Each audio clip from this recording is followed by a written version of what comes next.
The biggest battery deal in human history was just signed. Not for lithium, not for anything you have heard of before. A single order for 60 gigawatt hours of a battery that most people had written off as impossible just 2 years ago. That is enough energy to charge every single smartphone on Earth at the exact same time. And the company behind it is not a scrappy startup working out of a garage. It is the largest battery manufacturer on the planet, based in China. And they just proved that the element sitting in your table salt might be the most important ingredient in the future of energy. If that sounds unbelievable, that is because it kind of is. But every part of it is real. And by the end of this video, you will understand exactly how it happened and why it changes everything. If you are into this kind of stuff, hit like, subscribe, and turn on notifications because we cover stories like this all the time. There is a 3-0-year story behind this moment, one involving billion-dollar bets, batteries that catch fire in your pocket, a material problem that stumped the smartest researchers in the world for 4 decades, and a price crash that forced an entire industry to rethink everything. Let us start at the beginning, the battery that runs the world. Right now, as you watch this, there is a lithium battery within arm's reach of you. Your phone, your laptop, maybe your car, maybe the electric scooter parked outside your building. Lithium-ion batteries are so deeply woven into modern life that most people never stop to think about them. They just expect their phone to charge overnight, their laptop to last through a meeting, and their car to get them where they are going. And for 30 years, lithium has delivered on that expectation so reliably that the world essentially stopped questioning it. Before lithium dominated, devices ran on nickel-cadmium batteries. These were heavy, bulky, and held a fraction of the energy that lithium could store. The jump to lithium-ion in the early 1990s was not a small upgrade. It was a complete reimagining of what a battery could be. Energy density went up by roughly 3 times compared to what came before. Devices got smaller, lighter, and more powerful all at once. The smartphone would not exist without that shift. Neither would the modern laptop, the wireless earbud, or the electric vehicle. The scale of that transformation is hard to fully appreciate today.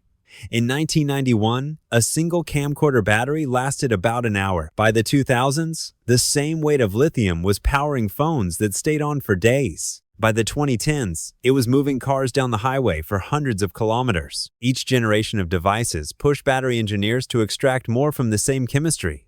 And each time lithium delivered, it became the default assumption behind almost every piece of technology that needed portable power. Here is why lithium works so well.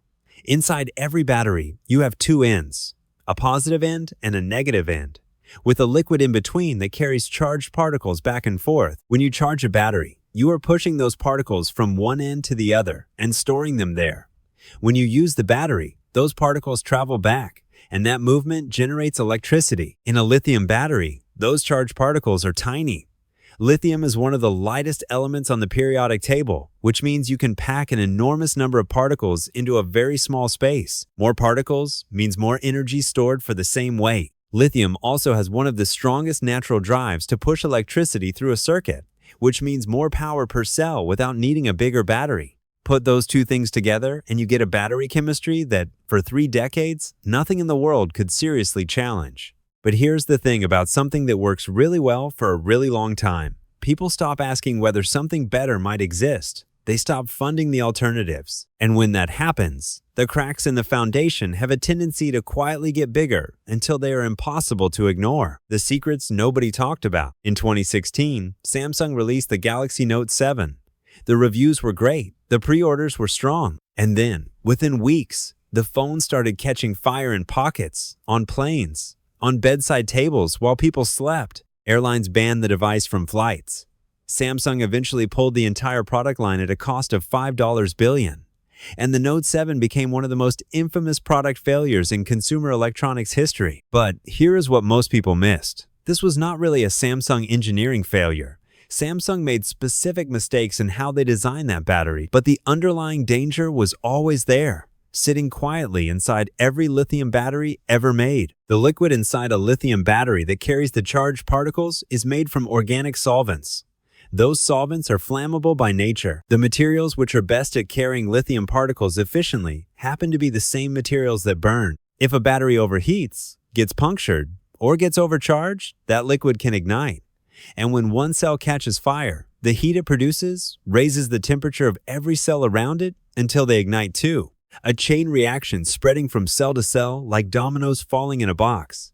The scale of this problem today is genuinely startling. Right now in New York City, lithium battery fires have replaced electrical fires as the leading cause of fatal fires in the entire city. Not a statistic from a decade ago. That is the reality in 2026. Then there is the cold weather problem. In freezing temperatures, the charged particles inside a lithium battery stop moving smoothly and instead start depositing themselves on the inner surface in tiny, jagged metallic spikes. These spikes can grow over multiple charge cycles until they bridge the gap between the two ends of the battery and create an internal short circuit. That short circuit generates heat very quickly, and heat in a lithium battery tends not to end well. Even when those spikes never grow large enough to cause a short circuit, the cold weather performance hit is severe. At freezing point, a lithium battery loses between 20 and 40% of its driving range. Not because something is broken, just because of the temperature outside. For someone living in Canada or Scandinavia, that is potentially losing 100 kilometers of range on a cold morning when you need it most. These problems were known. Engineers worked around them with better cooling systems and smarter software.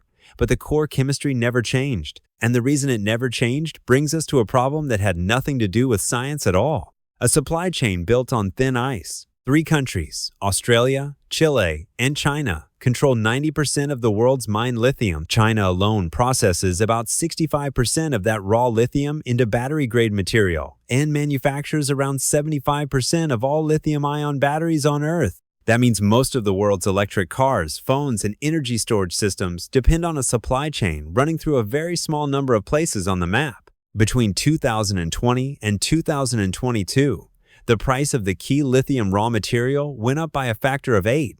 Not 8%, but 8 times more expensive in just 2 years. Demand for electric vehicles was surging. Battery factories were scaling up faster than anyone had anticipated, and the supply of lithium could not keep pace. Then, in 2023, the market swung hard the other way.